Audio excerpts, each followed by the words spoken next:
Hello everyone, good evening. Welcome to another session.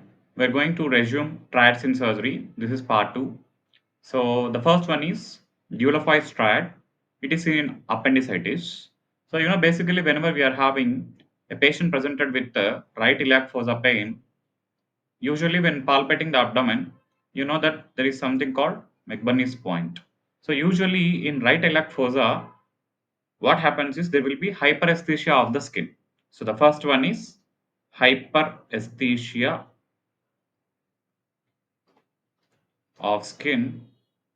Where exactly? At right iliac fossa. Right? Second one. So you know that McBurney's point is middle two-third and lateral one-third junction. So there will be tenderness at McBurney's point.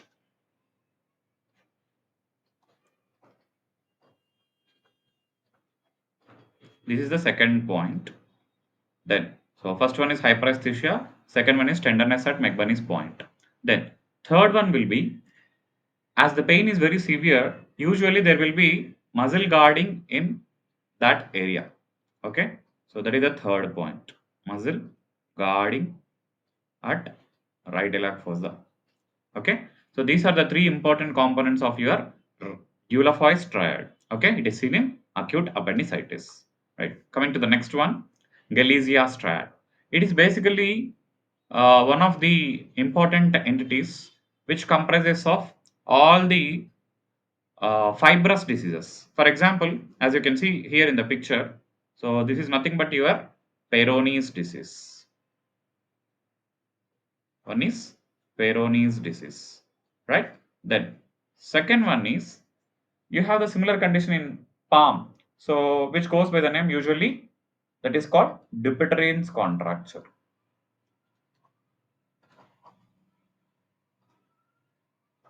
Then, if the same thing happens in retroperitoneum, so we usually commonly call this retroperitoneal fibrosis.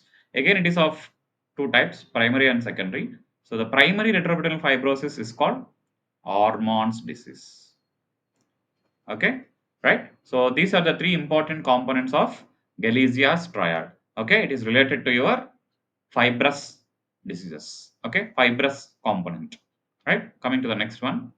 So Hakim's triad, or which is also called Adam's triad, it is usually seen in NPH. That is nothing but your normal pressure hydrocephalus. So you can remember it like DIG. So D for dementia. So there will be altered memory. Then I for incontinence.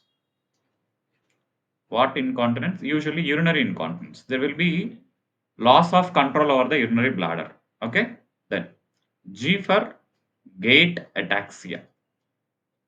Gait ataxia. Okay. So these are the three important components of Adam's triad, which is also called Hakim's triad, and this is seen in normal pressure hydrocephalus. Right. Coming to the next one, Mackler's triad we have already discussed in part one of this triads session. So it is also called Anderson's triad. So you know that you can remember easily just by the first three letters of this Mackler's triad. So MAC, M for mouth flow, nothing but your vomiting. So A for air in the mediastinum, nothing but subcutaneous emphysema will be there. There will be subcutaneous emphysema. C for chest pain. All right. So I hope you know the pathogenesis. So it is nothing but your because of the lower end of esophagus perforation. Okay. Right. Then coming to the Murphy's triad. Again, this is seen in case of acute appendicitis. So there will be a series or sequential order of appearance of symptoms, which is nothing but your PVF. So P for pain in lower abdomen, nothing but right iliac fossa. V for vomiting. F for fever. All right. So this is regarding Murphy's triad, right? Then the next one is Ohashi's triad. This is seen in intraductal papillary mucinous neoplasm of the pancreas. So where is it seen? Usually intraductal papillary mucinous neoplasm, IPM. Okay. So you know that basically, for example, if you take pancreas, there will be main pancreatic duct. So what happens is that whenever you are having intraductal papillary mucinous neoplasm, what happens usually whenever you are having, you know that this will be joined with your common bile duct and it is opening into the second part of duodenum. All right. So whenever there is intraductal papillary mucinous neoplasm, as we can see in this endoscopic retrograde cholangiopancreaticogram, it is nothing but your ERCP. So this image is showing, as you can see, this is your bulging ampulla of water.